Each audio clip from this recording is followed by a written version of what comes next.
ဗီဒီယိုများရတာကြာပြီဆိုတော့ရိုက်ပြမယ်ပေါ့နော်ဒါကဆိုရင်ဒါလေးကိုဆက်ပြမှာပြပါတယ်ဗီဒီယိုလေးကိုလည်း like လုပ်ပြအောင်နော်ကျေးဇူးပြု၍ဒါလေးကရင်းနှီးပတ်ထားတယ်ဒီလုံးဒါလေးဆက်ပြမယ်ဒီစရအောင်ပါရင်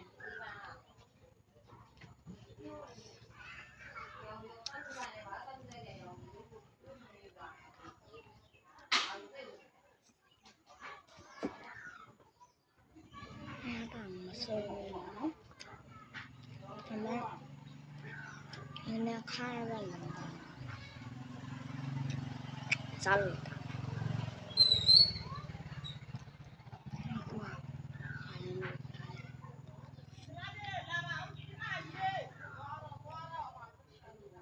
ငေးကောင်း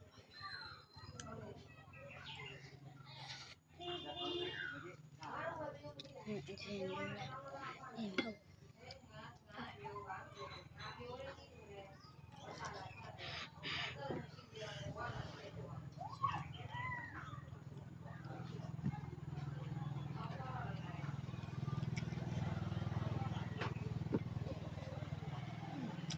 ထားဆောင်